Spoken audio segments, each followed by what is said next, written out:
Thank you everyone for joining us here at WNYC at the Green Space for this Students Ask event. Really appreciate you all showing up and contributing to this conversation that we've got going with some leading schools officials in New York City. My name is Arun Vanagopal. I'm a reporter here at WNYC. I'm also a school dad. Got a kid, she's 13, goes to school in Queens. And so I kind of see some of the issues that you might have on your minds today. So just to tell you a little something about this event, we really want everybody to sort of contribute and kind of drive the conversation. We want students to ask the questions, to raise the issues, to get some of these school leaders, education leaders here talking. You got to try to extract information from them, and that depends on the questions that you raise and the issues that you pose to them. I want to start with a quick survey, actually. This is for all the students here. So raise your hands, quick show of hands. Who here would say that they find school frequently boring? Raise your hand if you do. Minority, actually, slowly going up. We've got a couple more hands here and there. All right, and do any of you find that school can be so, like that you tune out so much that it actually affects your grades? We got one hand. Do any of you find that school can, like, that you tune out so much that it can actually affect your grades in school? You do? Okay, we've got a handful over here as well. All right. What we're going to talk about here today is this issue of student engagement, school engagement. What is the city doing? What are schools doing to kind of keep students engaged? You are students. You are also, some of you are journalists. You represent your student newspapers, so you're both engaging in school, but you're also disseminating information. You're trying to sort of speak up for students, and you're trying to get the information back to the public, not just to your immediate readership. So I want you to keep those questions coming.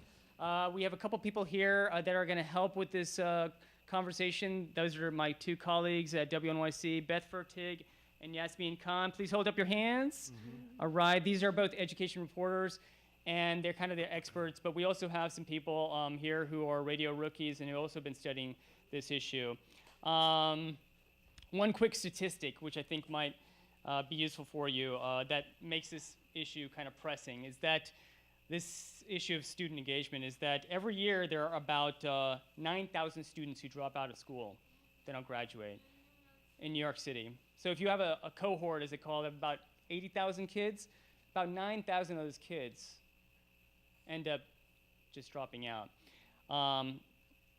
But what we want to do is get moving and go ahead and talk to some of these people here. So we're going to introduce people. Right now we have in the center, we have Dr. Dorita Gibson. She is the Senior Deputy Chancellor of the New York City school system. She served in, I think, pretty much every sort of capacity in the school system, every role. First, she was a teacher, principal, superintendent, and what she spends a lot of time thinking about is this issue of community. How do you create a sense of community? How do you make you feel like you actually belong to something and not just, a person who's kind of passing through the machine of your school? So on that respect, actually, I'd like to ask another question, is how many of you actually have a personal relationship with somebody, say a teacher or some official in your school? Raise your hands, please. Right, I'd say what? A little less than half, maybe? Okay, all right, great. Next up, we have City Council member Daniel Dromm. He is also here with us, and he's not only the chairman of the Education Committee for the council, but he is also a former school teacher. Taught which grades? Fourth grade. Okay, and that was for, I think, was it 25 years? That's right.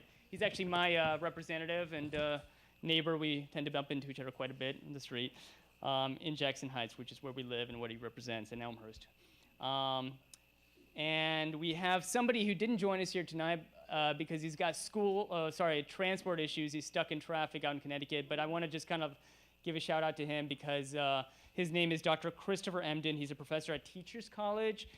He's also author of Urban Science Education for the Hip Hop Generation, and he's also a Hip Hop Archive Fellow at Harvard, which sounds kind of like one of those made-up kind of jobs, but is apparently a real thing. And we're going to show a video of what he does a little while later. And finally, over on my far Left is Gloria Rosario. She's the principal of West Brooklyn Community High School, which is a transfer school where WNYC reporters like Beth and Yasmin, they've been spending a lot of time this year.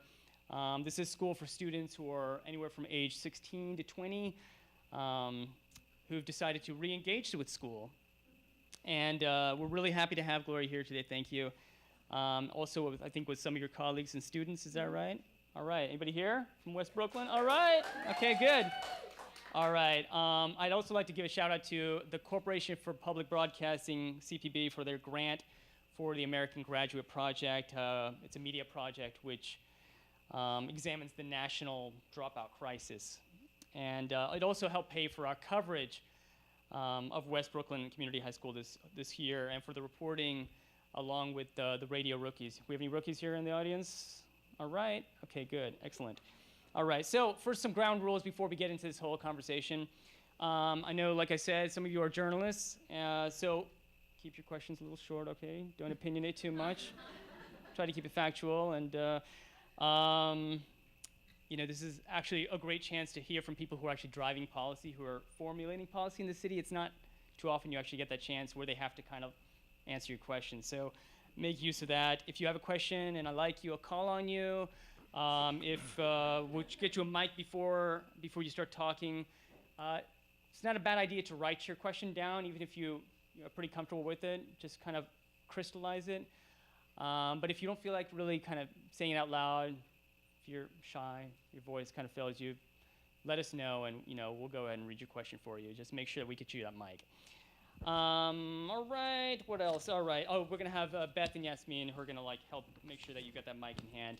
And we're gonna start with first question from one of our rookies and something of an expert here. Her name is Danielle Motinda-Beka. I'm gonna stand up here. Danielle is a radio rookie. She's working on a piece on the Regents tests, and to report her story, she tracked down the state's education commissioner, John King. And first, actually, what we're gonna do is we're gonna play a clip from her piece and her interview with John King. You can sit down for a second, sorry about that. I got a chance to talk to him at an event at NYU. He had guys in suits with earpieces walking behind him. I guess he's the boss. But do you think this one specific region which I failed by a few points will help me be ready for college for the next school year, and why? Yeah. Well, so the reason the Regents set up the requirements for graduation to include U.S. history is because they believe, and I believe, that it's really important that students know American history so that they can not just be successful in college and careers, but also as citizens.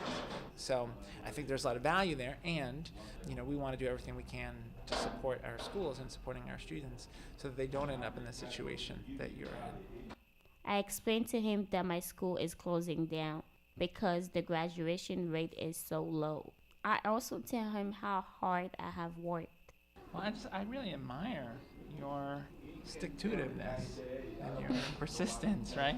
A lot of folks give up, and so I just would encourage you to keep at it. All right, thank you. Little round of applause, please, here for Danielle.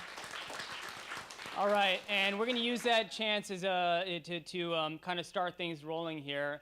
So first question goes to Danielle. Danielle, you want to ask our expert panel here something about engagement or student life? Do I have to stand up? You have to stand up, yes. Hi, he said, my name is Danielle. One of my questions is that he already said that I'm working on a story about Regents exam, and I went to talk to my guidance counselor about my transcript, but she wouldn't talk to me or be recorded. So my question is, what role does a guidance counselor have in a student's life? Can I answer? Okay, can I, or do you? I think, first of all, I commend you and the work that you're doing, and stick to it, and you're beautiful, and I think you have a lot to offer. It's a great question. I think that the guidance counselors have a lot to do with your next steps. it's a very important role in the school, just like all of our teachers and our school leaders that are there.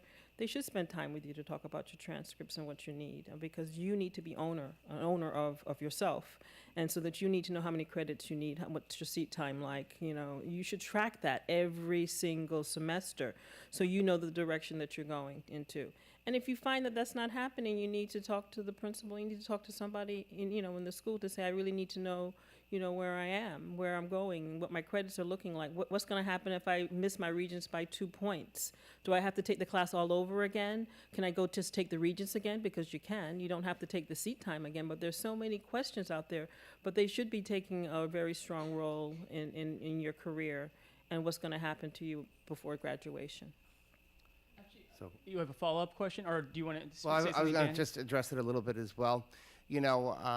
I'm the chairperson of the Education Committee in the City Council, and we have hearings usually twice a month.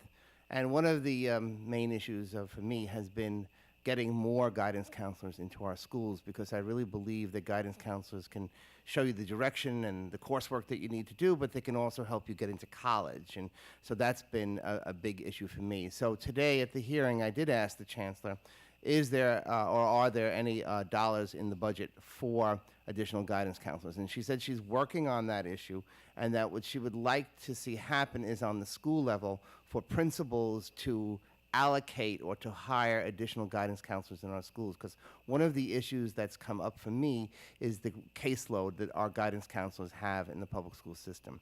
And so I want to reduce that, and my proposal is to reduce it down to 250 students per guidance counselor. Even that would be a large number of cases to handle for a guidance counselor.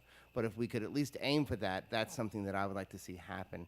And I believe that guidance counselors should form those relationships with students in their schools so that they understand their students well enough to know in which direction they should help them move. So 250 is the ratio you want to get to. Bring it down to. I don't know what it is exactly now. It's probably somewhere in the range of 500 or so, maybe even higher in the elementary schools.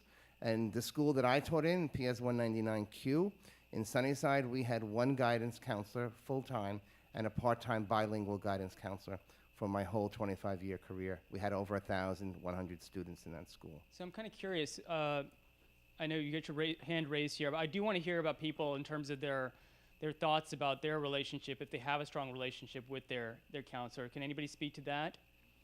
I got it. Go ahead. Can you give a shout out our hashtag too? Oh yes, if you guys are tweeting or were thinking of tweeting, that'll be kind of great if you could include our hashtag, which is Students Ask, which is on that screen right there, so that we can see everybody's tweets together. Go ahead. Is somebody going to say something there? What's your name? My name is Shakoya Hamilton. And what grade are you in? I'm in 11th grade. 11. Somebody knows it. Well, I'm graduating in November, so I don't really know. What school do you go I to? want to say 12th grade, so I'm in 12th grade. Oh, okay, got it. What school do you go to? I go to West Brooklyn. Okay, cool. And on the guidance counselor, being that they have such huge caseloads, like you said, at my school we have advocate counselors. And of course we have a smaller school, but every student has a separate advocate counselor, and they could talk to them about everything, and that's a way to reduce the caseloads if you needed that suggestion. So you're in a transfer school? Yeah. Yeah, so transfer schools have provided us with a really great example of the direction that we need to go in, not just for the kids who qualify to go into transfer schools, but system-wide. And so those advocate counselors are something that I also want to look at moving forward as well. Yeah, I think it's a good idea. I just want to add to that. I mean, it's priority too. And I came from a district where I was an assistant principal, a deputy chancellor, where we at every elementary school had at least one guidance counselor. And as a principal, I had 4 guidance counselors with 1,200 children in the middle school.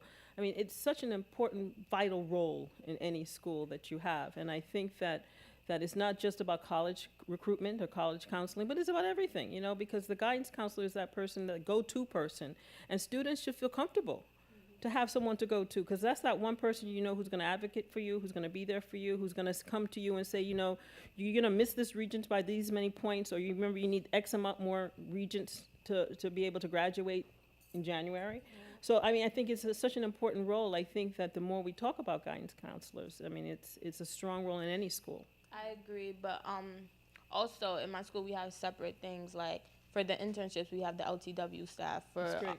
For college information we have the college and career staff, and for guidance we have the guidance counselor, but then again we also have the advocate counselors. That's right. So I like the way they separated it, because I did come from a, how do you say, regular school? A traditional school. Yeah. So wait, I'm just curious, what difference has your counselor made to you in terms of you're going to 12th grade, right? Yeah. So what effect or influence has he or she had on your life? Well, no one's perfect, of course. But it's like, it's easy to talk to her, and we have group where we all come together, we talk about things that we need to improve on our attitudes, her attitude, and like school in general. And it's like, when you're comfortable with somebody, you could talk to them about anything. And like, she lets me know like when I'm hanging by a thread. Like when I have that 65, she's like, Shakoya, you need to do this in order to get that 80. So That's pretty clear direction. yeah. That's pretty good. Any other questions? I saw somebody in the back row. Guy with go to you Can I back just there. ask a follow-up too, though? Please do. On that. Yeah. So I get it. We're all in agreement that you need someone like that in your life at school. But until we have the funding or whatever to hire more people, what can actually be done in schools now to make sure that that a student has that kind of relationship with an adult in the building, I guess? Well, some schools have advocacy groups. Some schools have, mentor programs in their schools. There are a lot of different ways to do it with or without a guidance counselor. You just have to have someone to connect to. During the school day, part of the day, some people take a time during homeroom and they meet with a small group of students with an adult in the room. All the teachers have advisories. I mean, there's so many different ways of doing it. As long as you believe that the students need someone to connect to, an adult in the school who's going to really be their advocate to really, set them on the right track when it needs to be happening. Do you have anything to add, Gloria? Yes, I do. Although it was said very well, thank you.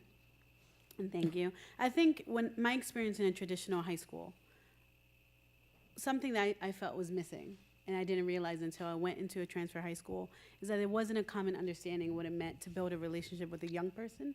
There were too many adults in the building that felt, I'm greater than you, and you, just by nature of my position, you have to respect me, and that looks a certain way.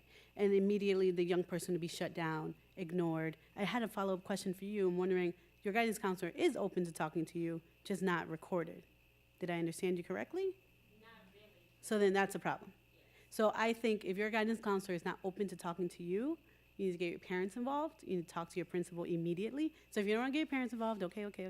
But talk to your principal, because that's not okay. That's like the number one thing of their job title, is to have a relationship with you. But I think on my end, I have to provide a lot of training in regards to what is youth development? What does strength-based approach mean? Because I didn't learn that in a teacher preparation program. And a lot of folks don't have that coming in. So I think what can we do now is, if we look at the training for teachers who are doing advisory, for counselors, for schools who do have partnerships, to get on the same page of what it means to work with young people coming from a place of respect and building people up, then I think we can do great things. Because when I was in a traditional school, there were amazing educators. Some just didn't have the tools for building together. It was still that expectation of do what I'm saying. And then we're not meeting as equals. So I think that could be an immediate next step. Yeah. Hi, what's your name? My name is Chris. And where do you go to school? I don't go to school anymore. I'm over at CUNY. But I wanted to commend the guidance counselors that I did have at Cardozo High School. They did help me a lot in the college process, and even though they were overburdened. In fact, they helped me out so much that they gave me the tools to start a company that actually serves the Department of Ed. So I'm actually a vendor for the Department of Ed. And I took it. Well, no, not at all. But I actually took advantage of that large, overburdened, the guidance counselors are too overburdened. So I took advantage of that.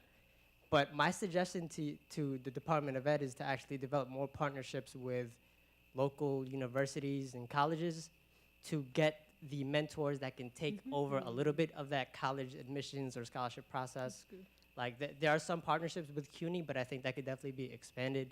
It's cost effective, and there's a bunch of synergies that'll help both the college student and also the high school students.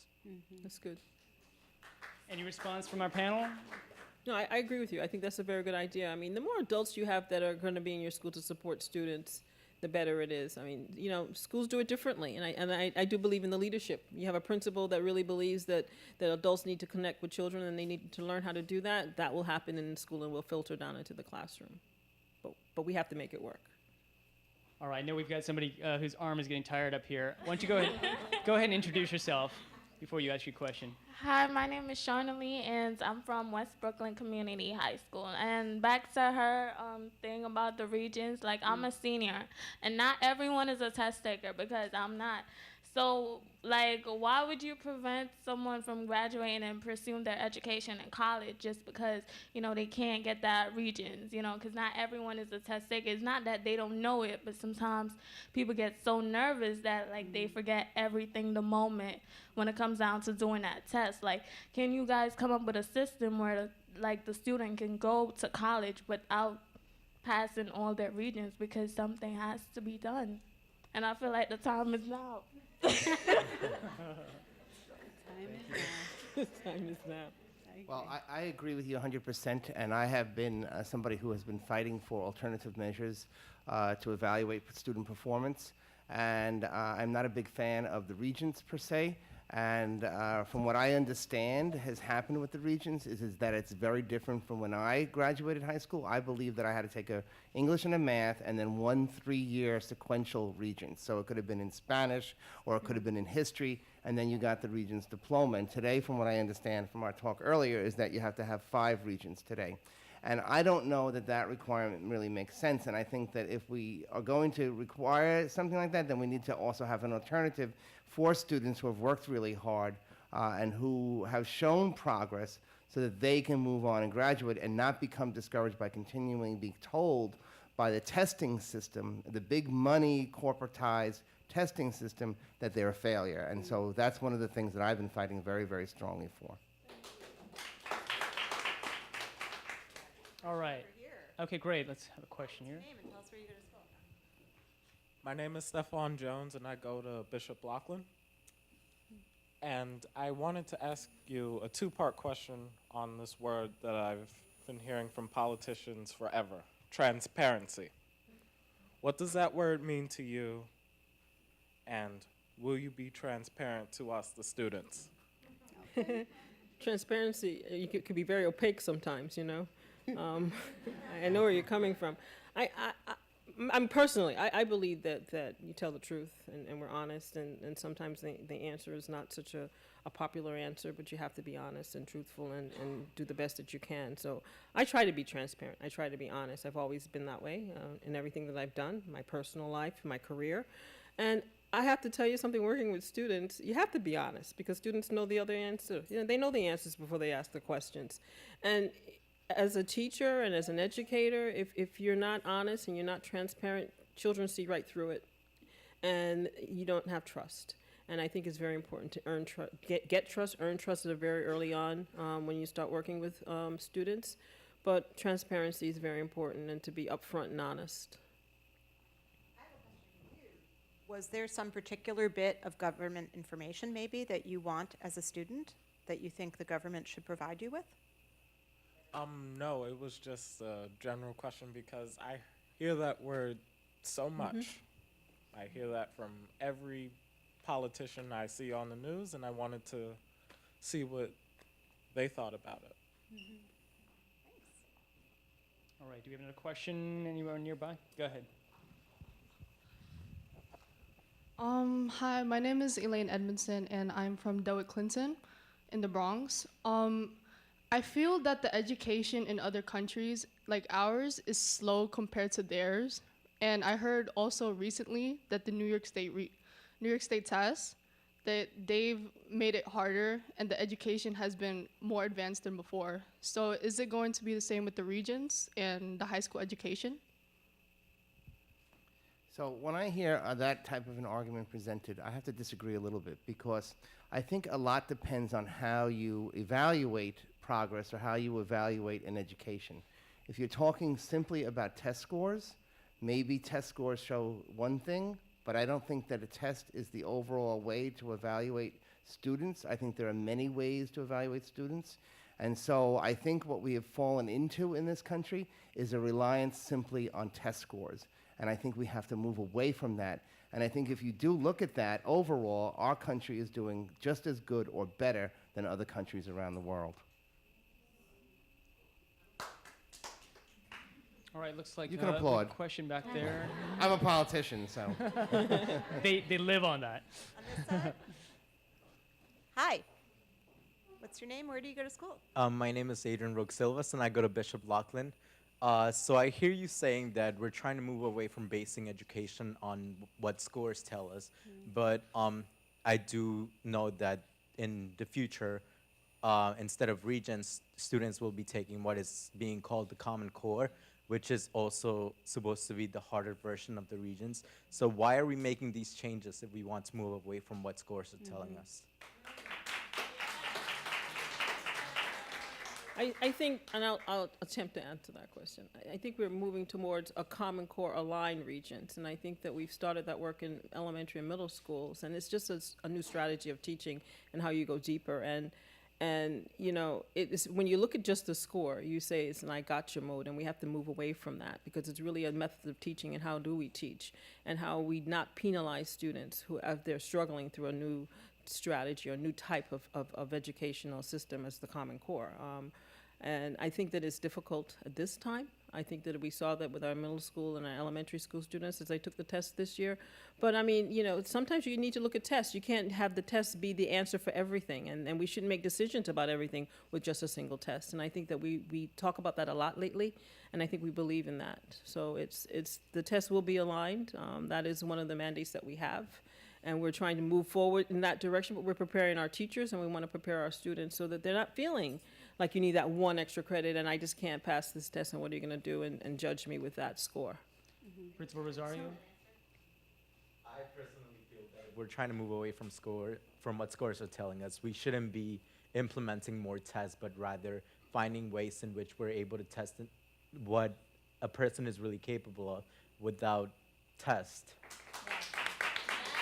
Well, you know, it's a good thing that you said that because we just made a little bit of a change with our summer school program. And one of the things that the commissioner and the governor came down with is not to make promotional decisions based on a single test anymore. And New York City has done that for many, many years. If you didn't get a level 2 in your ELA or math, you could not be promoted. And this year you cannot use the test score for making promotional decisions. And what we're moving to in New York City is a portfolio process, and how do you look at a student's work, a body of work that you've done for the year, to make decisions around assessment, because you could have a bad test day, and that you may know the information in middle school and elementary school, so you can look at it differently. And what's important is what happens when you attend school and the work that you do while you're there, and your teachers know. I mean, your teachers can tell you whether or not this child has a good year of work or not, and then we can take that information and make decisions around promotions to the next grade. So just to quickly add, I'm not a policy maker, I'm not a politician. And was my hope in seeing the Common Core standards that it would give us an opportunity to move away from these exams, these exit exams, which don't make sense. So since my school is for folks who weren't successful in a traditional school, we've always had to think about, well, what else can we do? So my hope is still that we can look at the schools that have been doing, not the folks who have been exempt from Regents exams. Our students still have to take Regents exams. They still need to demonstrate mastery, but we've developed other systems internally to determine whether it's credit-wise, our own summer school policies. So I think there is a plethora of great practice already happening, which I know you know, and I know the chancellor knows, and I think the administration does a great job of saying that every opportunity they have, but to go to the schools that are currently doing these things and see what can be replicated. Because I think this one exam on the 23rd of June or whatever, you may wake up with a headache, you may not have breakfast that day, you may, take a cab, you're running late, gets in an accident, and now you're sitting on this exam, you need to demonstrate everything you know about this course. It does not make sense. And I do get a little tiffed when we start comparing us to other countries. I like to compare apples to apples, right? What is the population? What is the diversity? What is, everything. You know, it's very difficult to compare one country to another, but at least let's start looking internally, at least in New York, the Department of Education in New York City, and where are those areas where great things are happening? Great things are happening in all schools. It's just now I think we're entering an era of transparency where we can say people are open to, let me show you what I'm doing. Because it was a period of time, and as a principal, I was like, maybe I won't share that. Because, you know, I might get in trouble because I'm not following the letter of the law, or, you know, I need to be creative. So transparency for me as a principal means, well, what's the bottom line? How much can I share? What's the end goal? Are we talking about graduation rates? Are we talking about how can we demonstrate mastery outside of a Regent exam? And I think that's what you need to be transparent. And that's what you need to really hit these high standards of the Common Core, is what are we actually talking about? And since I don't have ninth graders, I don't really know what the Common Core exams look like yet. So, you know, stay tuned. I'll know next year, and I'll see what changes we need to make in our curriculum. But I think it's a very dynamic time for everyone. We're all trying to figure out, what does this mean for our staff? What does it mean for our kids? And what does it mean for their parents? Because I think parents are sitting at home like, things are very different. This was not how I went to high school. My older son graduated. This is a completely different world. And we're all learning together, which could be a great opportunity if we do it right. We have a patient. All right, let's take another question here. Hi, I'm Lizzie Jenkins. I am from New York Metro Parent Magazine. And my question has to do with the budgeting and how we're paying for all this change, because it sounds like really great ideas, but you need the funding behind it. Where does the New York school system budget, where does that mostly go to? And is it really realistic to get the funding that you want to implement a lot of these things that we're talking about? Well, you just had a budget meeting today. So let me just talk a little bit about the budget, and it goes along with one of the reporter's questions. I forget who it was. And as much as we can come up with creative ideas, and creative ideas are good, the fact of the matter is that without money, we can't really do much. And so we have got a fight on our hands. The state owes us $4 billion. $4 billion in CFE money. Now, my predecessor, Robert Jackson, was a city council member, and he walked from Harlem to Albany to stress the importance of getting these CFE dollars. And we've never really gotten the full amount of money that Albany owes us for these CFE dollars. And that remains a battle moving forward. It was in the mayor's proposed budget. We didn't get it, but we still have to fight for it. So today at the budget hearing, the chancellor brought up some ways that she's trying to be creative, so to speak, without having much input in terms of additional dollars. Although there were additional dollars for the UPK, over $300 million for the universal pre-kindergarten, which the state provided, and $145 million in after-school programming primarily for middle school students. So that is an influx of additional funding that we've seen in the budget. But the chancellor is urging people to, in the school level, to be more creative in the budget in terms of what I was talking about before with the guidance counselors. She's promoting that and asking people to hire more guidance counselors with the existing budget. So as I believe the Deputy Chancellor has said as well, it comes down to what the priorities are on the school level at this point. But unfortunately, for the most part, the budget has remained flat. And in order for that to change, we need to see additional aid from Albany. All right. I actually would like to kind of dip out real quick for something that I suggested we were going to watch. Remember how I mentioned Christopher Emden, the hip hop guy? He couldn't make it here today, but I do want to show a video, which is pretty fun. It shows basically the event that he puts on.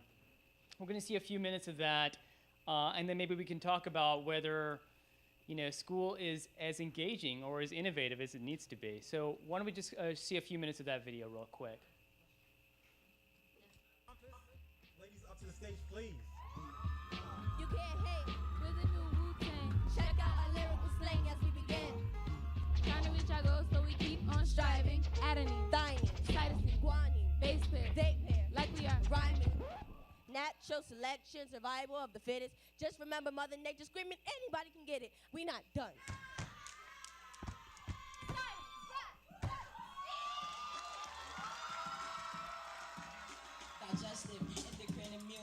Not every student who's a part of Science Genius is going to be a straight A student and go on to college and declare a science major and be the next Einstein. Planets spinning all around me, galaxies surround Temperature so hot, I'm wilding out a lot. Volcanoes is all I've got. But you know what? We definitely are going to have more scientifically literate young people.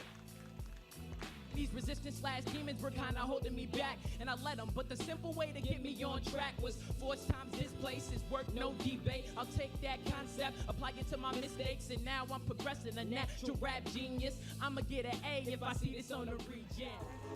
I can tell you something about an Afronaut. It's very rare, plus I heard it's so volcanic. To tell the truth, I never been a rock fanatic. That kid may not be a PhD, neuroscientist. Gravity. Why you wanna be mad at me like 9.803 pushing down at me? Meters per second squared. Acceleration. I'm pushing back up. You know that's called determination. But that kid will always remember the time that they wrote that rap about science, and all the kids in their class said, you know what, you're smart. All right. Our final performer for the evening, my man Ryan. Say ho! Say ho! Ho! Now somebody scream! Let's go! When a man and a woman make love in a better sofa, then the sperm have a journey to start trying to reach the over. Positive energy activation, positive elevation. Let me in y'all. Positive energy activation, positive elevation. Wow. I mean, everybody was absolutely brilliant, and they were like, Chris, do you want to judge? And I was like, nope. Okay, so who's the first artist? Bronx Compton, 17.5, 17.5, 18, 19. Of the New York City Science Genius Battle is Shalib from Urban Assembly. There were people that were better, and I think it was a learning experience. Now we know next time we can do this to make our performance better. Yeah, I think we still killed it. I did feel kind of nervous, but I just brought all my energy out. I was excited, and at the end, when I was done, I was really proud of myself. When Ryan performs his rap, and you saw him a couple months ago, and you see him today, how could you not be proud? How could you not be excited? How could you not be just anticipating what's coming next?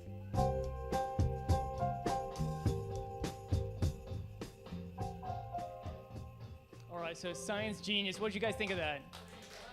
It's pretty cool, right?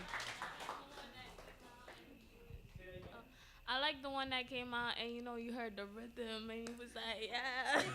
I like that one. Yeah. I do, I know. I think I know, maybe. That one, the one with the rhythm. Do you guys have anything, have you ever done anything like this engaging, do you think, educationally? I'm just wondering if this seems like something that you can connect with in terms of I see some nodding of heads here. Give me the mic to, yes? Did you have a question, Erica? Okay, we'll come back to you then. Oh, cool. You had a response to that? Yeah. Hi, my name is Jeremy Duenas. I'm a freshman at McKee High School in Staten Island. Back in 7th grade in science class, we learned a rap about the wow.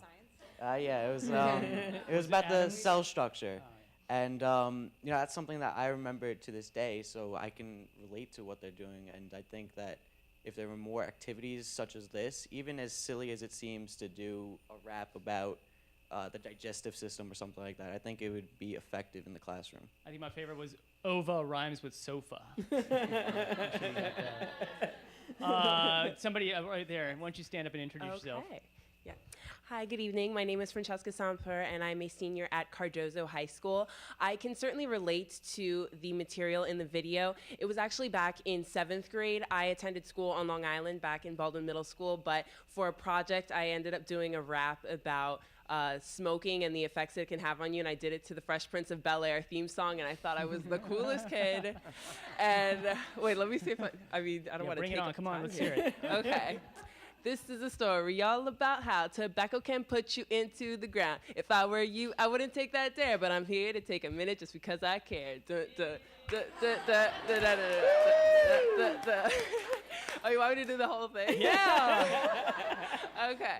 You're addicted to the nicotine in a daze, and now your body can't heat up at the same rate. You think you're all cool and you think you're all smart, but really all you're doing is messing up your heart. If you're smoking that tobacco, you're up to no good. They're telling you to quit, and you really should. You get some yellow teeth, and that should cause a scare, because the next step is wrinkles, and then people will stare. Tobacco kills a person every 10 seconds. That's a very fast rate. It's even worse than living in an unhealthy state. One day you'll look around and say, that ain't fair, but that's the consequences for taking the dare.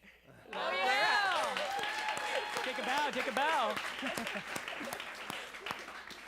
That was good. Thank you. That was really from good. 7th grade, and I still remember it. So I think that it's really beneficial, and especially as teenagers, and I think just as human beings in general, music plays such a large role in our lives, and especially rap music, I find in my school. So it's a great way to kind of integrate that into learning, because it does help you remember the material, whether it's for regents or for finals exams.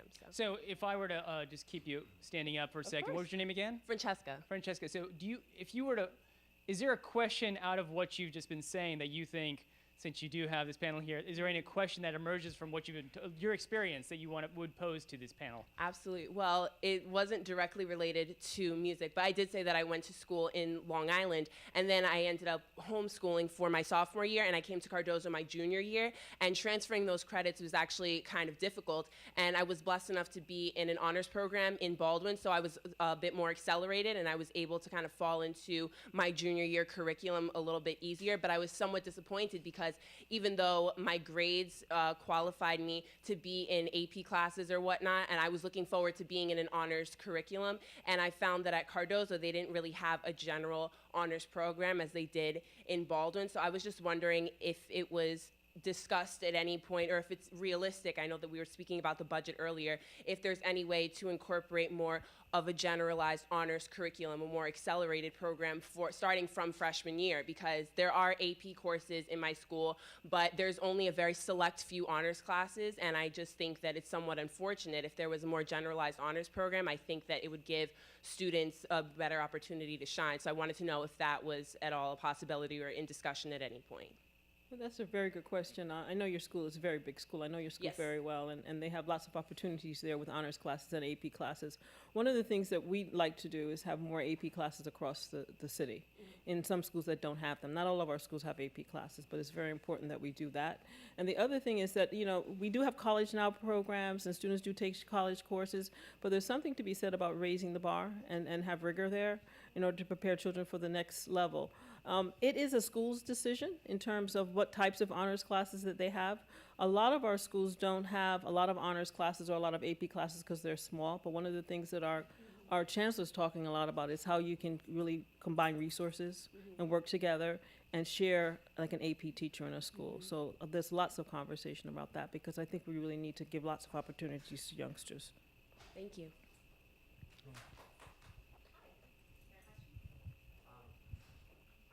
Barish, and I'm from the High School Fashion Industries. I'm also here representing the Mayor's Youth Leadership Council with Malik. Hi. So I just wanted to ask if there's any methods you're looking into to prevent bullying and provide for victim bullying engagement in schools. So that's an issue of major importance to me. I came out as an openly gay teacher in 1992 to a lot of tumult, and to the school board who tried to remove me. In those days, we had district-wide school boards. And so the whole issue of sensitivity in regard to different communities has been one of major importance. I wanted it to be the first hearing that I held, but I had to do UPK because that was a big issue at the time. But my second hearing was on the treatment of LGBT students in the public school system. And the night before my hearing, we got guidelines put up on the DOE website regarding the treatment of transgender students. And that was a major step forward for the Department of Education. I want to thank you for that as well. And then about a week later, the chancellor wrote in her chancellor's memo in the Principal's Weekly that she would like to see teachers teaching lessons of tolerance and inclusion of the LGBT community across the board in small group lessons and whole class lessons as well. So that, to me, was one group that was kind of left out in terms of the discussion around diversity. And so those are two big steps that we as a committee have taken. But the whole issue of bullying citywide has become bigger and bigger. And as I visit schools, whether it's in elementary, middle school, or junior high, I inevitably get asked a question about bullying. So we are looking forward to continuing to move in this direction, to have those lessons taught. By the chancellor doing what she did, she opened the door to tell teachers to use some of the materials that are out there to address this whole issue of bullying and cyberbullying. And for that, I think we've taken a giant step forward. So I'm just kind of wondering, what was your name again? Mason. So is there a reason that you asked this question? Is it just something that's generally you're curious about, or is it something you see, you observe around yourself? Malik and I are here representing the Mayor's Youth Leadership Council, and we are a youth development and policy reform group with a partnership between the Mayor's Office, the DOE, and Coral New York Leadership Center and Young Men's Initiative. And one of our policy platforms is bullying, so I just wanted to get some research and some background information as to what you guys are actually looking into in the future. Thank you. So something that could be helpful to you in your work, and I know this is not system-wide, but something that we've looked at. So a transfer high school is for, I'm sure you already know, but for folks who may not know, folks who started high school somewhere else and then they choose to transfer. So a lot of there's 52 in the city. A lot of transfer high schools have a large population of students who've left high school for a reason. Either they were bullied or they saw a culture that they didn't want to be a part of. So I think we have higher numbers in terms of just everything. And something I realize as an educator is that often there's a lot of ignorance in terms, it's like figuring out you're just being ignorant, you don't know any better, and with some education you'll do better. And then who are the people who want to target and hurt and specifically attack someone, which is different because you may get education, you may not change your behavior because you're trying to hurt someone. So the more education you get, you may be happier, right? So it's figuring out the difference between that targeted bullying and then conflict, where it's just having an issue and I'm going to say something that's hurtful without really thinking the full implications of what we're saying. So a process that we have, and the young people from my school may share their feelings if they want to, we do have a pretty strong mediation practice, because I'm sorry, bring up the word, because we believe in restorative practices, which is hard, because saying my bad isn't enough. Understanding the why of what you did and how that's hurtful is really important, which means there's a lot of conversations, which means it's very annoying because I'm not in class and I'm sitting in this conversation with this adult. But I think that's the key in terms of the bullying, because it's a crisis and it's being over-identified. When someone may not be a bully, they're just in constant conflict with others and they want to just be fighting with folks or engaging kind of drama. And once they know better, they'll do better. And then identifying who is that bully, and then that's a different tactic, obviously. Because I think sometimes folks may do a one-size-fits-all, and maybe it's a suspension or it's a family meeting, but where's the education in that? Because you need to understand that we're all humans, and the words you're saying are hurtful.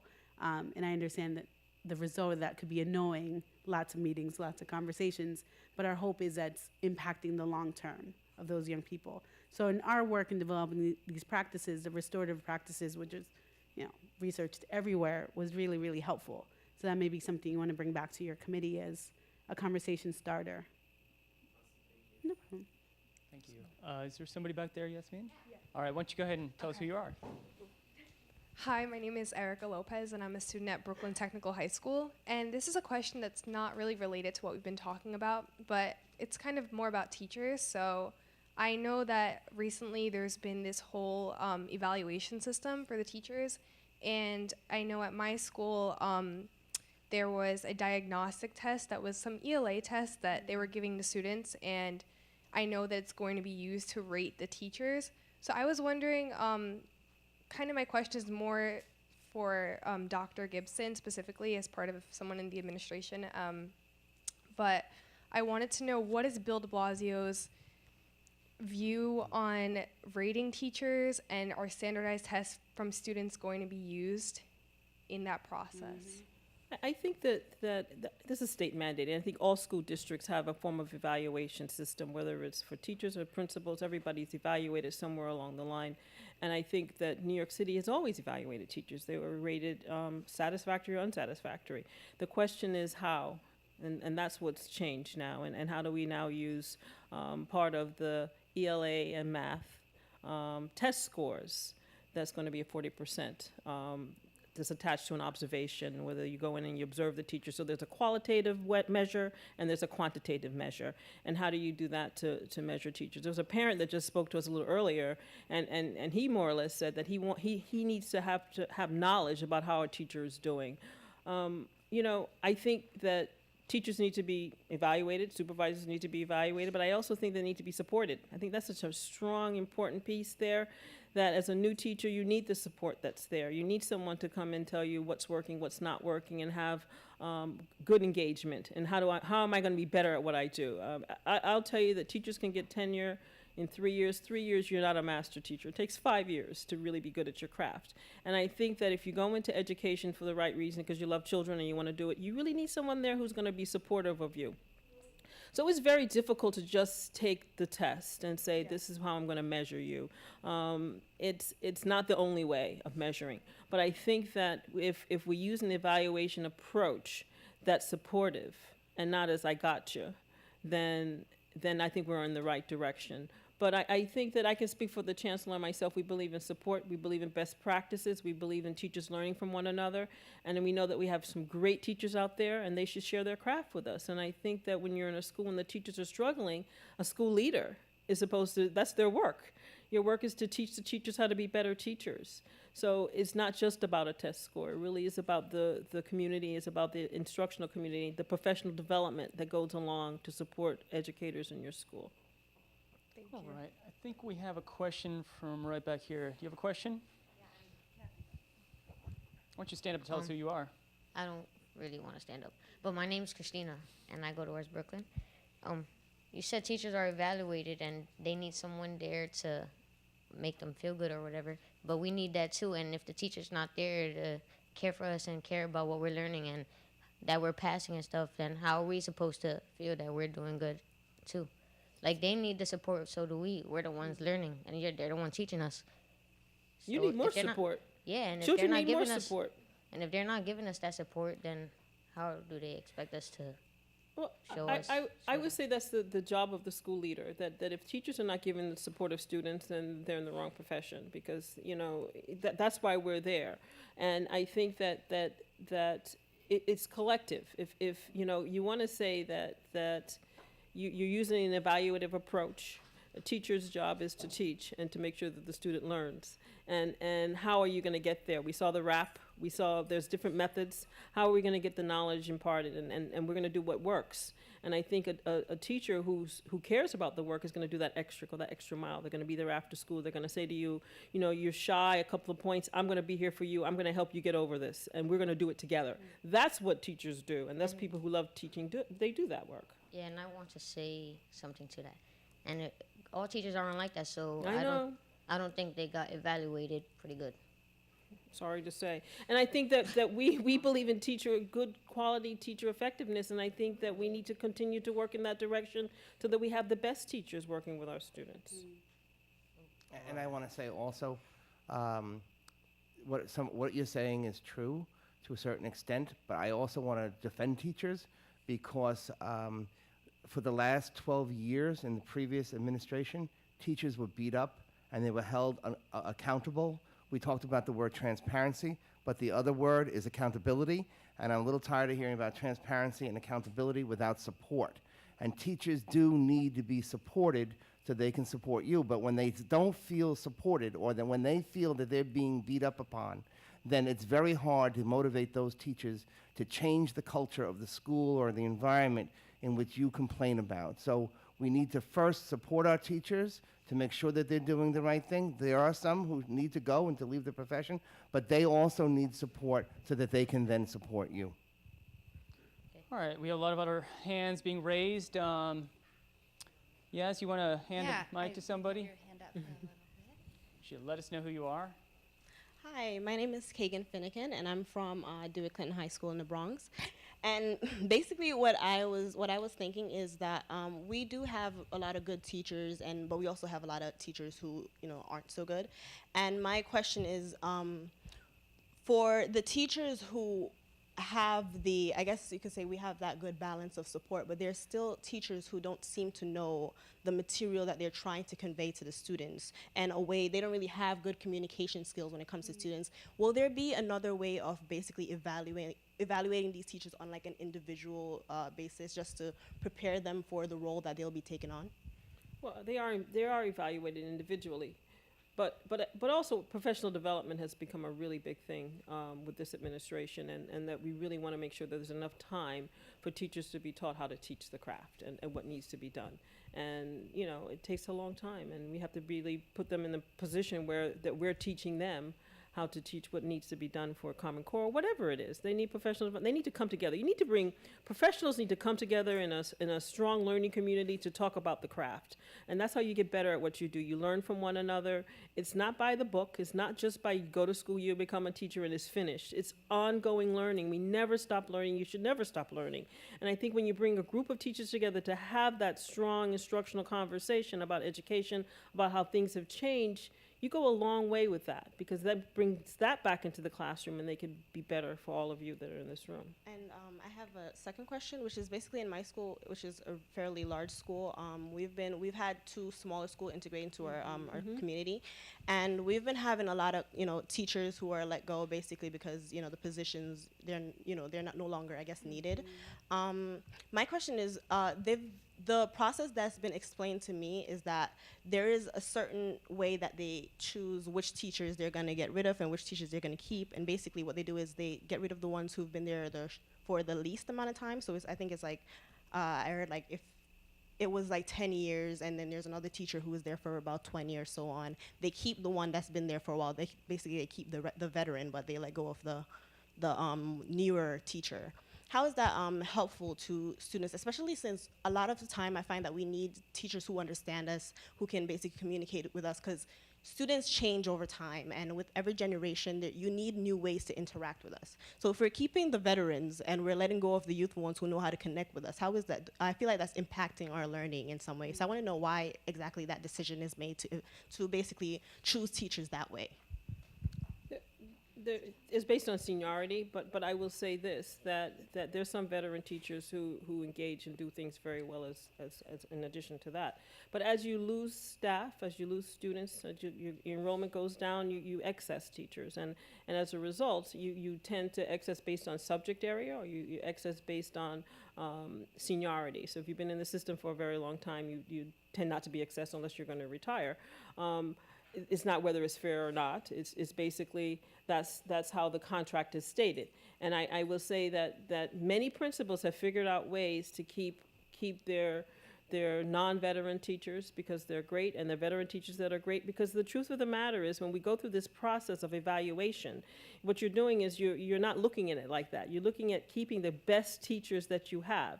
And the teachers that are not performing and that are not doing well, then they shouldn't be there, and they'll either leave on their own or they'll be asked to leave. But I think that's the purpose of the evaluation system, so that you're not caught up in what you just described, whereas we lose some of our best teachers, and because we don't want to do that either. Say your name and your school. Hi, my name is Fatima Zahora, and I'm from Midwood High School. I want to go back to the test that was instituted this year in the ELA. This test wasted about 6 to 8 days this year of meaningful instruction, and what plans does the DOE have to reduce the number of class disruptions that standardized testing may cause? Can't we just have one day to dedicate to that the teachers can proctor and grade the test? I think that's a state mandate in terms of how many days the test is given. I think you do different parts on different days. This ELA is on 2 days, and then you have the math, and then there's also the makeup part if you miss part of the test. The Department of Education, we cannot control that. We can only control the date that you give it, or the dates that they were allowed to give the test on. The test is long. I agree. It's very difficult. I agree with that as well. But we do have tests, and we are continuing to have tests because we're a city district that continues to test our students. Not to the extent that there was a period of time where there were state tests and city tests. And we no longer do that. So we've sort of come down a little bit in that respect. Do any of you have an understanding of why the tests are so long? Just to get back on that, about why they are multiple days? I think there are different parts of the test. The tests are lengthy. I mean, I think we've always, even before we did the Common Core test, the test was more than one day in some respects. There's usually an essay part that takes longer, and then the math part is a little longer as well, the different parts of the test. And it's not a whole day test. I mean, the test is a few hours. So, you could take the whole day and give a test. It's very unlike the Regents exam, where everything is given on one day, and it could be as long as 3-hour Regents. The state tests are not like that. It's not a full day test. We break it up into different increments. Arun, we have a question over here from someone who hasn't asked a question. Hi, my name's Hazel. I go to Brooklyn Technical High School, and we've spent a lot of time talking about tests that we take once we get into the schools we go to, high school or middle school, but I think a large part of the education system here is getting into that high school you want to go to, and as a student at Brooklyn Tech, I did take the SHSAT, and I was just wondering what the de Blasio administration is potentially planning to do to change this very test-driven admissions process, because to get into these 8 high schools, it is really just based on one score, which I think it should be changed, because I think it should be a more holistic process. So I don't know if the de Blasio administration is planning to make changes, and I'm wondering what those would be, if any. I think there's lots of conversations around that. I think that he has talked about it. I think he's spoken about it publicly. We talk about it at our office. There's nothing to share at this point, but it is a conversation that we have, and it's hard. I know how difficult it is, but congratulations that you got in. It's not an easy test to take. We have a question up here from a parent. Go ahead. Okay. Thank you. Scott Mesh. I have 3 public school children, and it's about student engagement. So wonderful to see students here engaged. And what about the parents? If we can engage parents more, it can help engage the students. We talked about money. Oh, there's not enough money. We can't hire as many people. But my gosh, there's an army of parents out there that are very committed, very interested in contributing to their children and others' education. One example. At computer school, one of my daughters there, 77th and Manhattan, one parent was very interested in career education. When do we have much of anything on career education? This person took 1 hour, one day, 400 students, all the students, 26 parents came in and talked about all kinds of different things. It was rated 8.2 out of 10 by the students themselves. And a number of students said, I never thought about doing this, but now I want to do this. So what can the Board of Education do, department, excuse me, my age, to foster and engage parents to assist in contributing to great school? I mean, I think that certain schools do it better than others. I believe parents should be involved. I had career day in my school when I was a principal and an assistant principal, and parents they ran it. You have to be a parent-friendly school, so the parents want to come into your school and they want to know that you're a part of the school environment. But I think that as a whole, as citywide as a whole, it's the cornerstone of the mayor's, theme. He believes in parent engagement. I mean, this is community involvement. Parent engagement is something that I talk about all the time when I go out and speak to schools, when I speak to superintendents, because that's what we're about. And how do we get more parents involved in our schools, and how do we get community involved in our schools? So there are schools that do it, and they do it very well. There's schools that don't know how to do it, and we'll teach them how to do it. But we do want parent involvement. I think that's something that the mayor wants, something that the chancellor wants, that's something that we all want. And it's just about how do we do it formally, like you described it. Was a school-based representative, and this is the same feedback for the students talking about teacher evaluation. It's communication is 2 ways, and as a principal, I would love it if we have parent association every month, and I would love to have it packed to the brim. And I can't guess or assume what folks want to talk about and what drives people, and so that's where I would encourage any parent to share your thoughts, share your ideas. So that parent at the computer school who said, hey, let's do a career day, it went well. Are there other things like that? And I think our parents, at least at our school at West Brooklyn, there's a lot of daily communication between the advocate counselor and the parents regarding the students' attendance. But I think in some folks at the high school level are just happy with that. But I know there's more. And I think it's just having that open door of just sharing those thoughts. And the same for students who, if you're sitting in a class and you're like, is this person really into this? Is this person passionate? Is this person connecting with me? And as a teacher myself, being a teacher is hard because it's the most public job you will ever have, where people are giving you feedback all day on your outfit, on how you look, on your tone of voice. Miss, did you sleep last night? Or Miss, did you have a long weekend? You're getting feedback all day. And feedback is a gift. I accept all feedback. But it's saying things in a way that can be heard. So if you're feeling like your teacher is not connecting with you, what's that barrier? Is it that, can I come to you after school? Is it that the person's not even looking at you and they're like, yeah, whatever. Then what is that feedback that could be helpful in getting other folks to help you advocate? And I think that's the same from the student perspective to the parent perspective of sharing information in a way that can be heard. Because often it's very easy, when I'm upset and I want to complain, I can easily get that thought out. But when I'm pretty satisfied or I'm content and I just want to be a little bit better, sometimes I have a hard time articulating that in a way that can be heard. And I think, I'm sure I'm speaking for many principals where like the door is open to make this a better place, not just when, it's at far end and everyone is upset or you're just angry with this teacher, of just sharing your thoughts. Because I think there's an assumption that as school leaders, we know exactly what needs to be fixed, which is not doing it for a certain reason. We just don't know how to make everyone happy all the time. All right, we've got time for 2 or 3 more questions. I know there's a lot of hands up. Everybody won't get their question in. I know, I've seen your question, Shakur. I do, I'm aware. But we're going to go over there real quick and ask the gentleman right there for his question. So my name is Malik James, and I attend the Urban Assembly School for Law and Justice. Once again, I'm here on behalf of the Mayor's Youth Leadership Council with my friend Mason here. So my question actually concerns overburdened teachers. I find that, well, in my school, we have a very intimate environment. We have a population of 470 students. And one of the things we find is that the teachers, they take on a lot of responsibility in terms of making sure that not only are students understanding the curriculum, but students actually feel comfortable in the school too. And one of the things that I'm really concerned about is that the teachers have too much responsibility on their hand that actually takes away from engagement for the students, like, one-on-one. Because I feel like teachers, they have a lot of training to do before they even become a teacher. But then now, in the wake of a lot of violence in the schools, in terms of school shootings, teachers are now having to be trained in protocols of how to protect their students. Mm-hmm. You hear a lot of stories how teachers actually jump in front of their students in shootings and whatnot. And the problem is they shouldn't have to do this. And there are a lot of things that they shouldn't have to do too, besides standing in front of their students to protect them or whatnot. And I find that in some way, all the responsibility that they have on their hands in terms of making sure a student feels comfortable in front of the school, and then at the same time understanding the curriculum, especially with Common Core, I find that they have so much to do that's actually starting to deteriorate their own engagement with the students. I find that it's like, I wouldn't say that it's negatively affecting their performance, but I would say that it's starting to divert their attention instead of having to put it 100% on the student.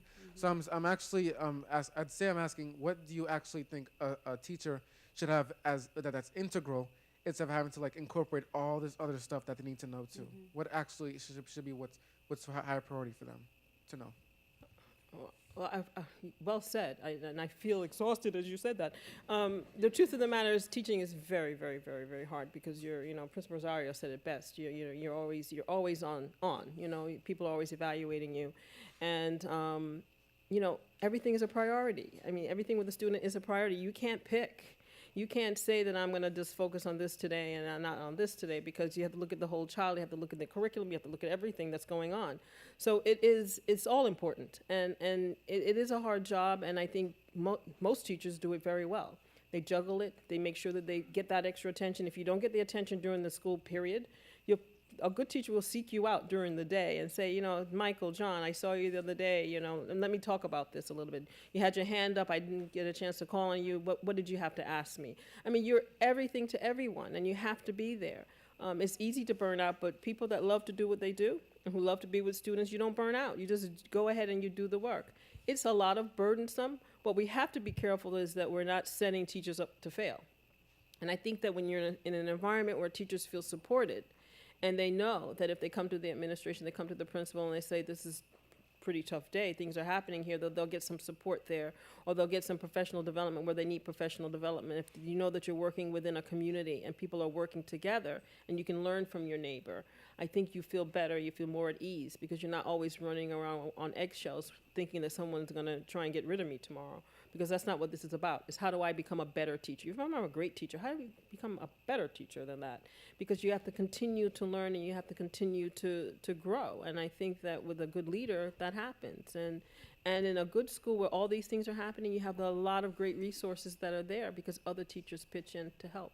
A lot of support staff is in your school. You can't do it alone. A principal can't do it alone. A teacher can't do it alone. But it is hard work. I think another thing that has to happen is the elimination of data and paperwork for teachers, data collection.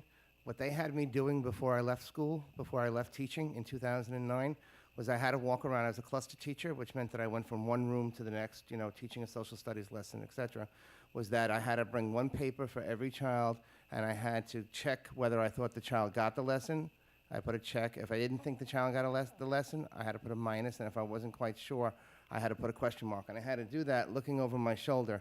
And I had 450 kids a week, so at the end of the week, I had 450 pieces of paper like this that then sat on my shelf for nobody to even look at, actually. And I didn't see any purpose in doing that, and that was the last 5 minutes of every lesson that I had to teach. So I would have rather have spent that 5 minutes working with a kid maybe who I thought in my own mind didn't get the lesson. So I think as a former teacher, one of the things we have to do is eliminate that unnecessary paperwork and data collection. All right, I think we've got a question. Arun, from a student who, you may recall the big weather emergencies earlier this year when schools were closed and there was some confusion about schools being closed. So give us your question. All right. Well, as you said, I did make a Facebook page about the policies that the DOE had for weather emergencies.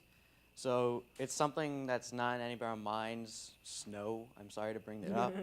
But I was wondering if there were any policies or procedures that were going to be implemented on top of what's already in place. Because I know that there were teachers, faculty, staff, and students, like all of us, getting out in the bad weather and really trying to get to school, even when there was only going to be 1 or 2 kids in our empty classrooms. So really what I'm asking is there anything that's going to be added on to what's already in place for hazardous weather policies? Well, you know, weather is never a good conversation because, you know, schools are open for many, many, many different reasons. And I think as a public school system, we have to have our schools open. And it shouldn't be open to endanger children. It shouldn't be open to endanger teachers.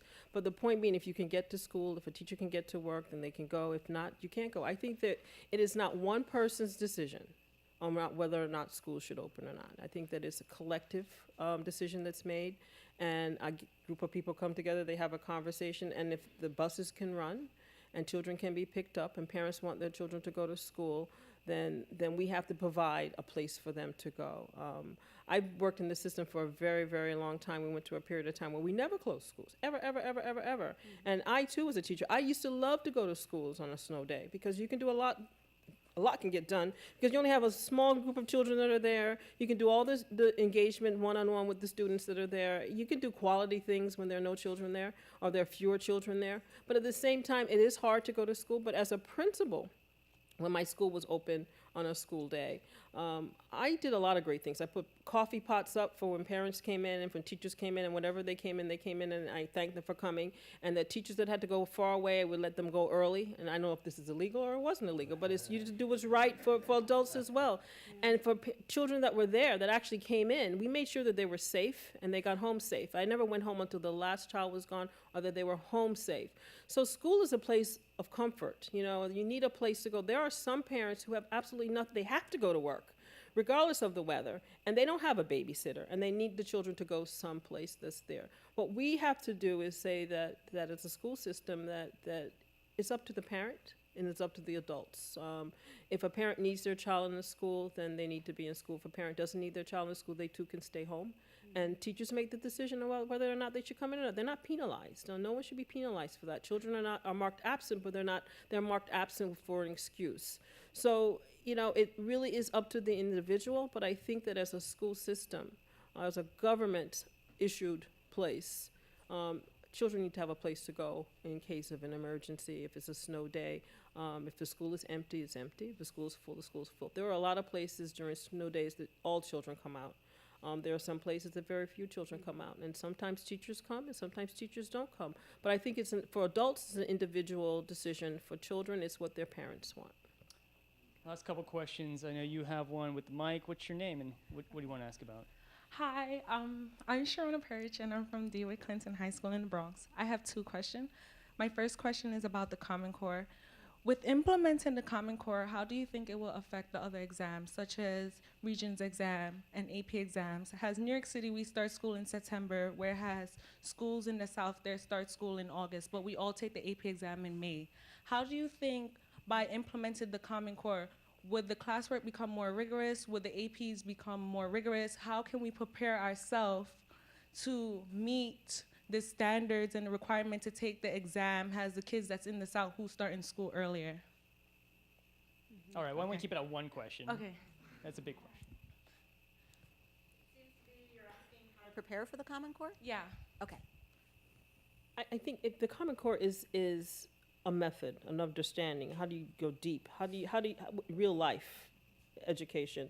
And I think that the regents are going to be aligned. The SATs are going to be aligned to the Common Core. And I think that is how you think differently. How do you think deeper? And how do you analyze what you do every day? I mean, it's not just math anymore, 1 + 1 = 2, but what are you going to do if you have $1 and you need to buy 5 items? And how are you going to prioritize that? Is how do you think about what you're going to do in spending, and how do you interpret that into a math problem? So I think that in the long run, it is a new way, it's a good way to thinking, and I think there are a lot of schools that do it this way.